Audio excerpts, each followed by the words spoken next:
بسم اللہ الرحمن الرحیم اللہم صلی علی محمد وآل محمد وعجل فرجہم وآل محمد۔ حضرت صلی اللہ علیہ وآلہ وسلم کی ہجرت روانگی۔ حضرت جبرائیل علیہ السلام نے رسول اللہ صلی اللہ علیہ وآلہ وسلم سے آ کر کہا کہ آپ آج رات اپنے اس بستر پر جس پر آپ معمولاً استراحت فرماتے ہیں نہ سوئیں۔ چنانچہ حسب قرار داد عشاء کے بعد کفار آپ کے دروازے پر جمع ہوئے اور طاق میں تھے کہ جب آپ سو جائیں تو وہ آپ پر حملہ کر کے آپ کو ختم کر دیں۔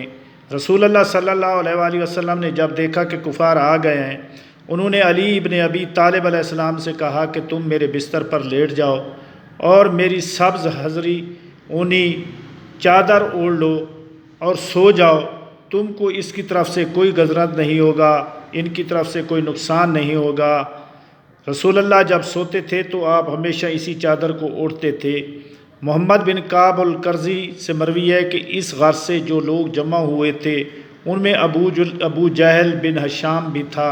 یہ سب رسول اللہ کے دروازے پر جمع تھے۔ ابو جہل نے اس وقت ان سے کہا کہ محمد صلی اللہ علیہ وآلہ وسلم مدعی ہے کہ اگر تم اس کی بات مان کر اس کے پیرو ہو جاؤ تو عرب و عجم کے مالک ہو جاؤ گے اور مرنے کے بعد پھر زندہ کیے جاؤ گے، اور تم کو اردن کے ایسے باغ دیے جائیں گے، اور تم میری بات نہ مانو گے تو ذبح کر دیے جاؤ گے اور مرنے کے بعد زندہ کیے جاؤ گے، اور پھر تم کو آگ میں جلایا جائے گا۔ اتنے میں رسول اللہ صلی اللہ علیہ وآلہ وسلم برآمد ہوئے۔ آپ نے مٹھی بھر مٹی اٹھائی، پھر کہا ہاں میں کہتا ہوں، اور جو آگ میں جلائے جائیں گے ان میں ایک تو بھی ہے، کفار کی ناکامی۔ اللہ نے اپنی قدرت کاملہ سے کفار کو اندھا کر دیا، آپ ان کی نظر نہیں آئے۔ آپ اس مٹی کو ان کے سروں پر ڈالتے اور یہ آیت قرآن مجید تلاوت فرماتے تھے، یاسین والقرآن الحکیم انک لمن المرسلین علی صراط مستقیم۔ پس قسم ہے قرآن کی جو حکمت سے معمور ہے، بلا شبہ تم مرسل ہو اور سیدھے راستے پر ہو۔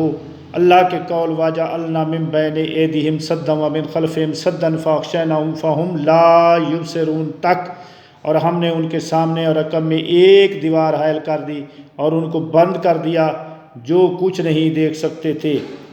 جب آپ ان آیاتوں کی تلاوت سے فارغ ہوئے تو ان میں سے ایک شخص ایسا نہ تھا کہ آپ نے اس کے سر پر مٹی نہ ڈال دی ہو۔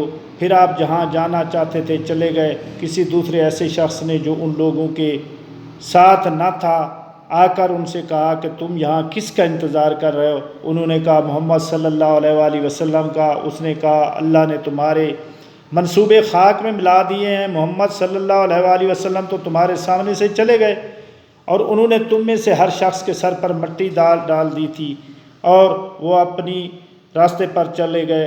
تمہیں کچھ خیر ہے کہ تمہارے سر پر کیا ہے؟ ہر ایک نے ہاتھ لگا کر سر دیکھا تو اس پر مٹی ملی تھی۔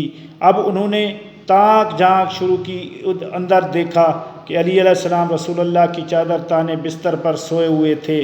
کہنے لگے کہ یہ ضرور یہ محمد ہے، اپنی چادر اوڑھے سو رہا ہے۔ صبح تک وہیں کھڑے انتظار کرتے رہے۔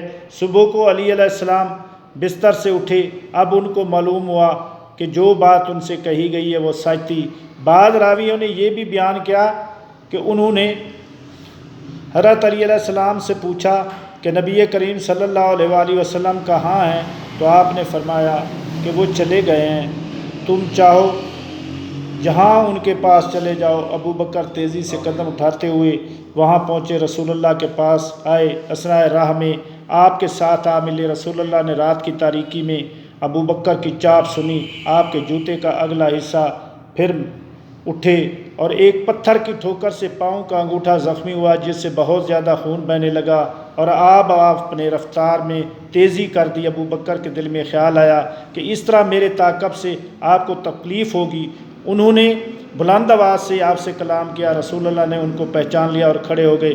جب وہ آپ کے پاس آ گئے پھر دونوں اکٹھے مل کر چلنے لگے۔ اسی طرح صبح ہوتے ہوئے آپ غار ثور میں پہنچے اور اس کے اندر چلے گئے۔ والسلام، اللہم صلی علی محمد۔